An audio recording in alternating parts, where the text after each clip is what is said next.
17 বছর পর কারামুক্ত সাবেক স্বরাষ্ট্র প্রতিমন্ত্রী লুৎফুজ্জামান বাবর খুবই স্পর্শকাতর একটি ঘটনায় তিনি মুক্তি পেয়েছেন।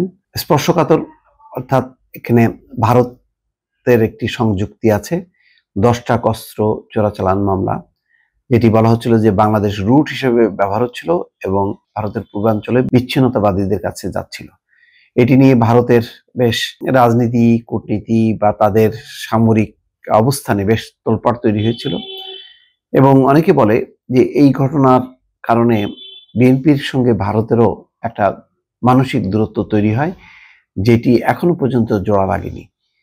এমন একটি ঘটনা, এটা খুবই স্পর্শকাতর ঘটনা। সামরিক দিক থেকে খুব এটা যথেষ্ট গুরুত্ব দিয়েছিল যে এই বিপুল পরিমাণ অস্ত্র চলে যাচ্ছিল পূর্বাঞ্চলে বিচ্ছিন্নতাবাদীদের হাতে, যারা ভারতের বিরুদ্ধে লড়াই করছে সেই শক্তিগুলোর কাছে। এবং এটি চালান অনেকে সন্দেহ করেন পাকিস্তান, আবার অনেকে মনে করেন চীন। চীন পাকিস্তান দুই দেশই ভারতের শত্রু এবং বিচ্ছিন্নতাবাদীদেরকে লালন পালন করার ক্ষেত্রে চীন এবং পাকিস্তান যৌথভাবে কাজ করে বলে ভারতের ধারণা। তো সেই এরকম একটি ঘটনার মধ্যে জড়িয়ে গিয়েছিলেন লুৎফুজ্জামান বাবর। সম্ভবত যাবজ্জীবন কারাদণ্ড দেয়া হয়, সেখান থেকে খালাস পেয়েছেন তিনি আগেই।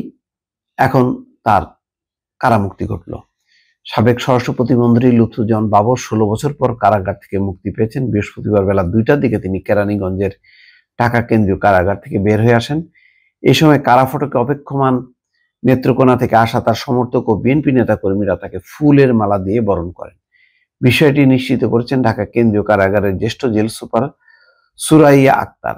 তিনি বলেন, আজ সকালে সাবেক স্বরাষ্ট্র প্রতিমন্ত্রী লুৎফুজ্জামান বাবরের জামিননামার কাগজপত্র কারাগারে পৌঁছায়। কাগজপত্র যাচাই বাছাই শেষে বেলা 2টার দিকে তাকে কারাগার থেকে মুক্তি দেওয়া হয়। আদালত ও কারাগার সূত্র বলছে, সকাল 9টার দিকে লুৎফুজ্জামান বাবরের চট্টগ্রামে 10 ট্রাক অস্ত্র চোরাচালানের ঘটনায় অস্ত্র আইনে করা মামলায় যাবজ্জীবন সাজা থেকে উচ্চ আদালতে খালাস পাওয়ার চিঠি ঢাকা কেন্দ্রীয় কারাগারে আসে। তার আগে 18 ডিসেম্বর 10 ট্রাক অস্ত্র চোরাচালানের ঘটনায় বিশেষ ক্ষমতা আইনে মামলায় মৃত্যুদণ্ডের সাজা থেকে তিনি খালাস পান। মৃত্যুদণ্ড দেওয়া হয়েছিল।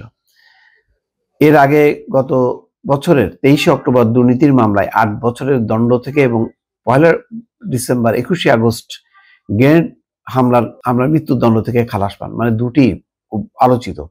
10 ট্রাক অস্ত্র, সেখানেও তিনি আসামি। 21 আগস্ট দুটোই খুবই গুরুত্বপূর্ণ ঘটনা। দুই ঘটনার সঙ্গেই লুৎফুজ্জামান বাবর জড়িত এবং ঘটনার সঙ্গে তার অভিযুক্ততার প্রমাণ পেয়ে আদালত এই দণ্ড দিয়েছিল। কিন্তু রাজনৈতিক প্রেক্ষাপট পাল্টে যাওয়ার পর আবার আবেদন করা হয়। আবেদনের পর তাকে খালাস দেওয়া হয়। এছাড়া দ্রুত বিচার ট্রাইব্যুনালে বিচারাধীন 8টি মামলা থেকে ইতিমধ্যে তিনি জামিন পেয়েছেন। কারাগারের অন্যান্য কার্যক্রম শেষে বেলা 2টার দিকে তিনি ঢাকা কেন্দ্রীয় কারাগার থেকে মুক্তি পান। 2007 সাল থেকে তিনি কারাগারে ছিলেন। বহুল আলোচিত ঘটনা এবং লুৎফুজ্জামান বাবর 1991 সালে 5ম জাতীয় সংসদ নির্বাচনে স্বতন্ত্র প্রার্থী হিসেবে নেত্রকোনা 4 আসন থেকে এমপি নির্বাচিত হন। 96 এবং 2001 সালে 7ম এবং 8ম জাতীয় সংসদ নির্বাচনে এমপি হন। তিনি বিএনপি জামাত জোট সরকারের সময় স্বরাষ্ট্র প্রতিমন্ত্রীর দায়িত্বে ছিলেন। তার মুক্তির খবরে নেত্রকোনা থেকে তার সমর্থকরা ঢাকা কেন্দ্রীয় কারাগারে ভিড় করেন। পরে কারাগার থেকে মুক্তি পেলে তাকে ফুল দিয়ে শুভেচ্ছা জানান। নেত্রকোনার মোহনগঞ্জ ও খালিয়াজুড়ি থেকে বাবরের কয়েকশো সমর্থক ও বিএনপি নেতাকর্মীরা মাইক্রোবাস নিয়ে কারাগারের সামনে আসেন। তারা ফুলের মালা দিয়ে কারা ফটকে অবস্থান নিয়ে বাবরের মুক্তির অপেক্ষায় থাকেন। দুপুর 2টার দিকে বাবর কারাগার থেকে বের হন। এরপর ছাদখোলা প্রাইভেট কার থেকে তার সমর্থক ও কর্মীদের হাত নেড়ে শুভেচ্ছা জানান। এই সময় বিএনপি নেতা কর্মীরা তাকে ফুলের মালা দিয়ে বরণ করেন। এই হচ্ছে অবস্থা।